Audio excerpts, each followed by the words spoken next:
Welcome to MSP lecture series on main group chemistry. In my previous lecture, I was discussing about Wade's rules and how to use Wade's rules to elucidate the structures of boron hydride clusters, and I had mentioned about the type of clusters we have and all those things. Let me continue from where I had stopped. So, I will show you now how Nido and Arachno cages can be derived from the parent Closio cage with n equals 6, that is having 6 vertices. For example, you consider octahedron having 6 vertices, and from this one if you remove one of the capping positions, okay, and it becomes Nido. And once after removing one from cap, we should not make an attempt to remove another from cap. In that case, what happens, we will be left with 4 boron atoms in one plane. In that case, what happens, we know that each boron atom has a tetrahedral geometry, and arriving at tetrahedral geometry when they are in plane will be difficult. As a result, instead of removing to arrive at Arachno structure, instead of removing the axial one, we have to take out one from the plane. Okay, and this is how it is. Okay, so remove one vertex from the plane, so that leads to the formation of Arachno. So this rule we should follow. The first one, especially trigonal bipyramid, I had mentioned, the one that makes 3 connectivity is essentially this one. You can see here, this makes 3 connections. This should be taken out to make Nido. Of course, from Nido, if you remove one more, it becomes trigonal planar. So, we do not have those kind of examples. So, nevertheless, one should remember first one has to be taken out from the capping positions or axial one. The next one should be preferably from the plane. Okay. So, you can see here I have given n plus 1 skeletal electron pairs and n boron atom octahedral, and from this one when we take out one, essentially one of this one we are taking out here, one of the axial position, and that leads to n minus 1 boron atoms having a Nido structure. From this Nido structure, okay, one can arrive at Arachno structure by removing one more from this is taken out here. So, once you take out this one is taken out, you will be having a situation like this here, n minus 2 boron atoms. Okay. This for B4Cl4 tetrahedron looks like this one, okay, and also B9Cl9 tricap trigonal prism, okay, will have a structure like this. Okay, of course, you can see how it is made. So, this is a trigonal prism, okay, and you have to place 3 boron atoms and then connect them with these 4 to complete the structure like this. So, this is tricapped trigonal prism for vertices 9 or having 9 boron atoms, okay, and now you connect them with hydrogen atoms, okay, or if in this case it is chlorine. So, essentially you have terminal 9 BCl bonds or BH bonds. So, what would happen if we replace one or more boron atoms with main group elements? So, many such boron hydrides are known in which one or more boron atoms are being replaced by main group elements. So, these heteroborans may be classified by formally converting the heteroatoms, okay, to a BHX group having the same number of valence electrons. That means, we should remember now, for example, boron is coming from group 13 having S2P1 electronic configuration. In case of group 14 such as carbon, silicon, germanium and tin, we have S2P2 electronic configuration. That means, if one carbon is replacing boron, then that should replace one BH unit, because 4 electrons will be compensated. Similarly, if we are adding an heteroatom from group 15 having S2P3 electronic configuration, so that means in order to add one nitrogen, phosphorus or arsenic, we have to take out one BH2.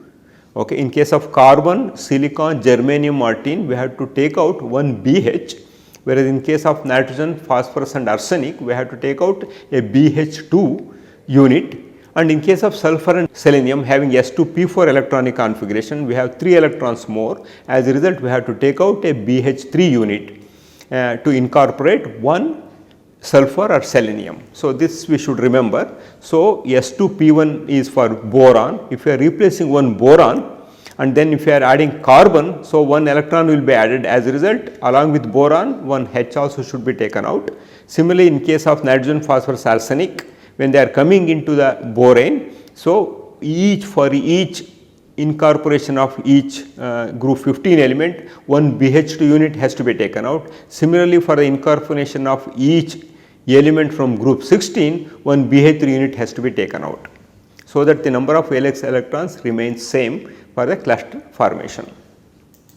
Okay. So, now 3 questions are there. Classify the following polyhedral heteroboranes according to their valence electron count. So, now basically if we just look into the first one, what we have is 2 carbon atoms are there along with boron. That means here vertices are 7, and in case of this one Sb9H11 vertices are 10, and in this one vertices are 12. Let us see what kind of polyhedral we can assign for these. Okay. And of course, we should remember here, okay, carbon, silicon, germanium and tin would replace one BH unit, whereas from group 15 they replace one BH2 unit, and in case of sulfur and selenium we have to take out one BH3 unit. Here one BH2 and here one BH3. So, C2, B7, H13. So, here you should remember if you have n boron atoms, n BH bonds will be there, for which we have to take out 2 electrons. So, essentially each boron atom is contributing 2 electrons towards making a BH covalent bond, and since we are counting all the electrons of hydrogen, for all practical purpose we can consider only 1 electron from boron towards cluster formation. So, in that case what happens, your carbon will be giving 2 electrons. So, 2 4 plus boron will be giving only 7 electrons, and then this will be 13. So, we have 24 electrons. So, that is 12 skeletal electron pair will be n plus 1. Vertices will be closo, and if we have 10 vertices it will be nido, and if you have 9 vertices it will be arachno. So, since we have 7 plus 2 B 9, so it is arachno structure we have. Okay. So, this has an arachno structure, and now let us look into Sb 9H11.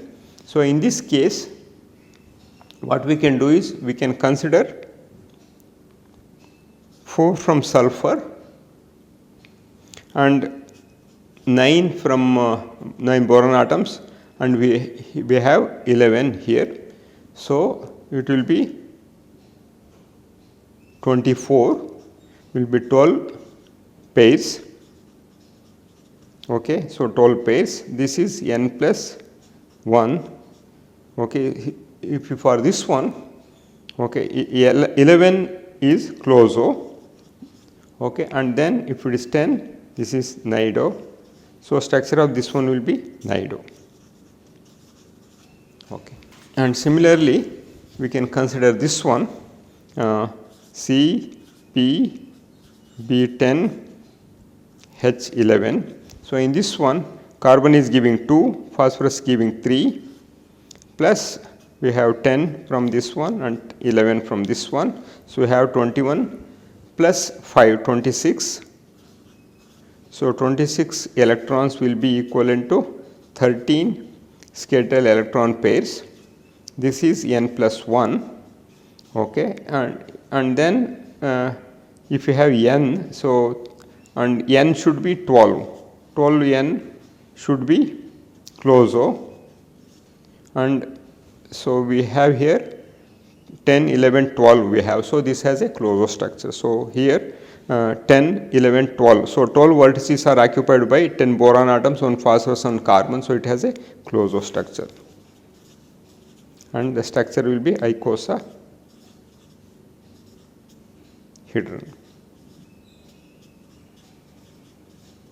Okay. So, this is how you can count and arrive at the structures of mixed boron hydrates. So, Wade's rule can also be applied to a wide range of other clusters of main group and transition metals. Okay. And then another thing is both BH and MCO3 moieties with C3V symmetry have 3 frontier orbitals with matching symmetries and the same number of electrons are available. So, that means for example, if we have B6H6 2 minus and Ru6 CO8 in 2 minus, we can consider both of them having similar structure. B6H6 2 minus is a n plus 1 scaled electron pairs are there, 6 plus 6 12 plus 2 14 electrons are there. 14 electrons means essentially here I am counting 6 from boron, 6 from hydrogen, because I have deducted 12 electrons for BH bond formation. So, I am taking only 1 electron from boron. As a result, 6 plus 6 12 plus charge 14, 14 electron means 7 scaled electron pairs, and if n plus 1 is 7, n should be 6. So, we have n 6 vertices are there, closure structure. Similarly, Ru6 CO12 2 minus is also a closure structure with octahedral cage, but how did we arrive at this structure? I will show you. Here you can see this is a C3V structure. If the C3V any molecule having a unit which has C3V structure, then that can be compared with one BH unit. So, that means essentially 3 electrons are coming from that one. Okay. So, here I have given for different groups the cluster fragment and the number of electrons coming towards the cluster formation. You can see MCO2 for group 6, okay, minus 2, okay. That means you have to direct that many electrons, and group 7 minus 1 electron, or group 8 iron, ruthenium, osmium 0 electron, and group 9 cobalt, rhodium, iridium 1 electron comes. For MoCO3 0 contribution and 1 contribution from group 7, and 2 electrons should be considered from group 8 and 3 from group 9. Okay. Similarly, MCO4 units are there. We should have 2 electrons, 3 electrons, 4 electrons and 5 electrons. So, it goes like that. If we have a arene, eta 6 coordinated arene, we should consider 0 in case of group 6 elements, and 1 in case of manganese, technetium and rhenium, and in case of group 8 such as iron, ruthenium, osmium, we should consider 2 electrons for each such unit and 3 from here. Okay. So, and here we do some corrections, we cannot use directly. So, for that correction the formula is given here, x equals nu plus n minus 12, where x is number of cluster bonding electrons that are available. So, nu is essentially number of valence electrons from the metal atom, and n equals number of valence electrons provided by the ligand. So, let us look into at least one here, example RH4CO12, we shall see how many electrons are coming for cluster building, or okay, from each unit. Here RH4CO12 is there, we can think of each unit having RHCO3. So, okay. So, let me see whether we can arrive at this one. Okay. So, in case of RH4CO12, okay, we have rhodium. Of course, rhodium we have 7 plus 2, 9 electrons are coming. It is rhodium we have is D7S2, cobalt, rhodium, iridium. So, cobalt has D9, so 3D7S2, it is 4D7S2, okay, rhodium. So, we have 9 electrons are coming. So, equation given is x equals nu plus n minus 12. So, here essentially what we are getting is 9, and CO3 unit we have here 4 RHCO3 units. Okay. Each CO is giving 6 electrons and minus 12. Okay. So, essentially here it is, we have to consider how many electrons? We have to consider 3 electrons. If we consider 3 electrons for this one, so then we have essentially RH is 4 such units are there, 4 into 3, we have 12 electrons are there, and for this one 6 skeletal electron pair which is equal to n plus 1. Okay. So, that means n vertices should be your closo, okay.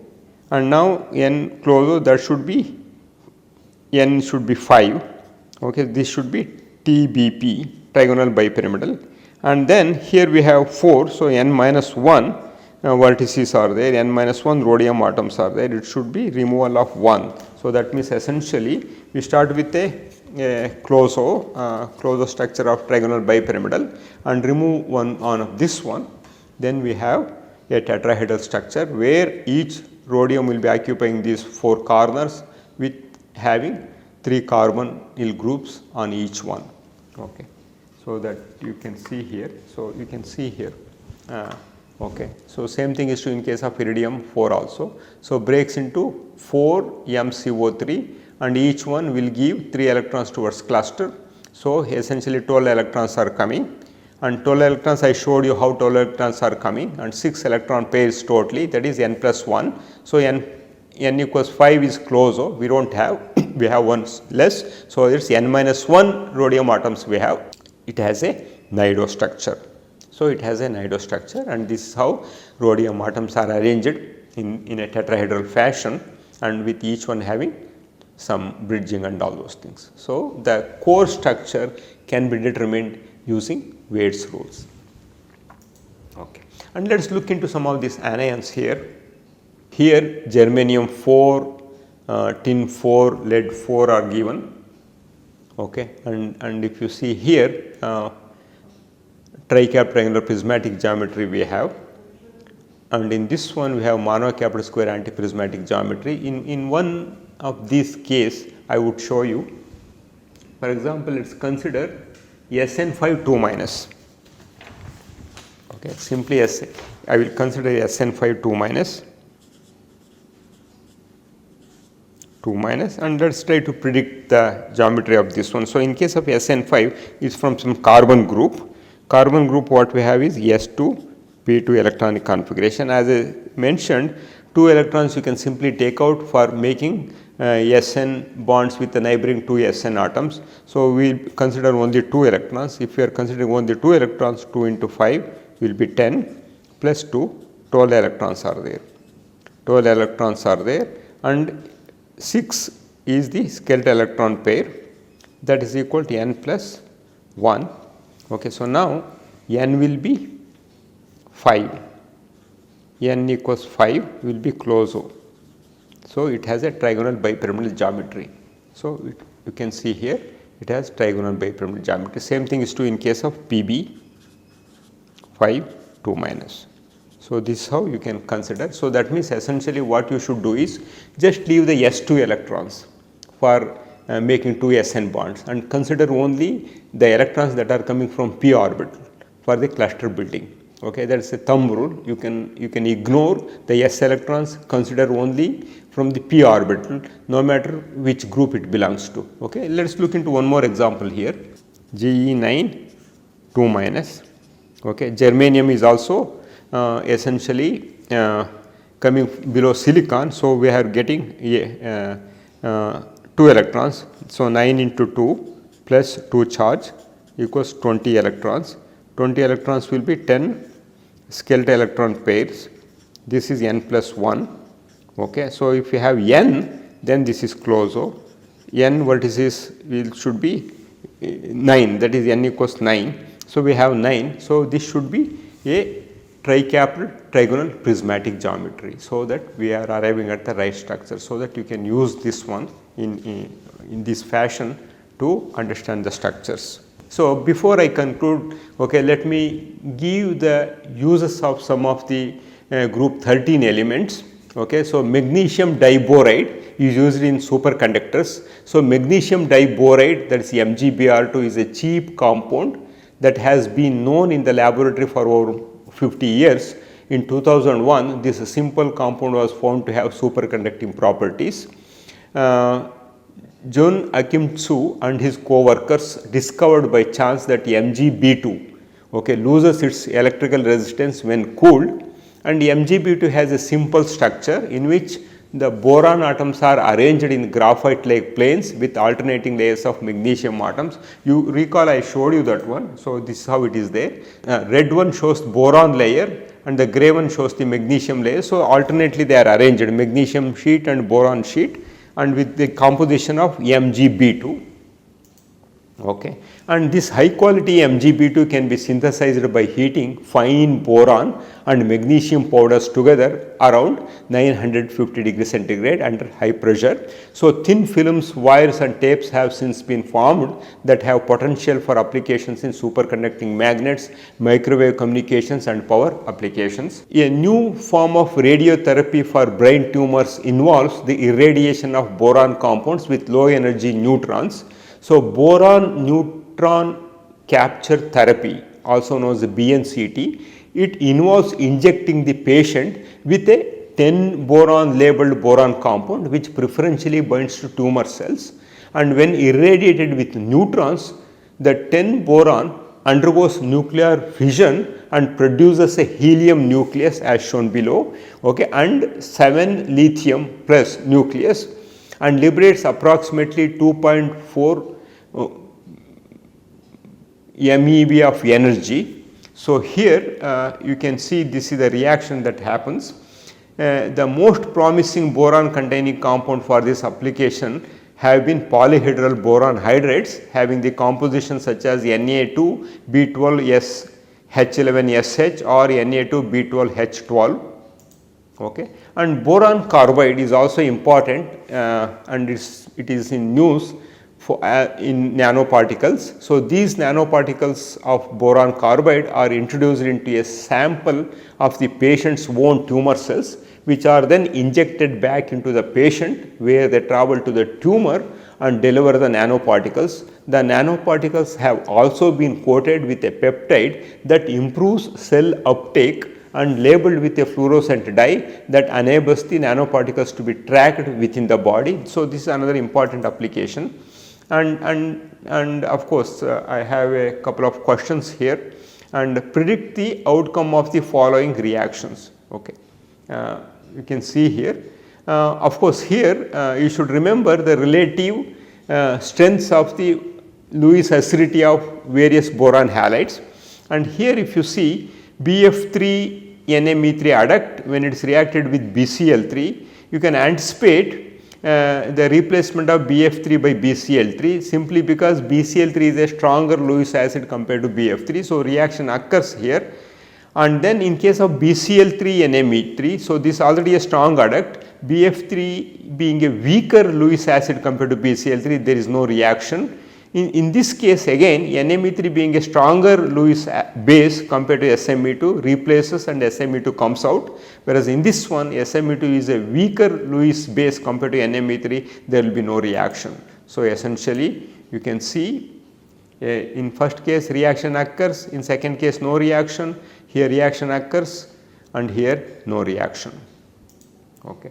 And borosine reacts with 3 equivalents of HCl to give a material of composition B3N3H9Cl3. So, write the structure of the compound and how does it react with HCl.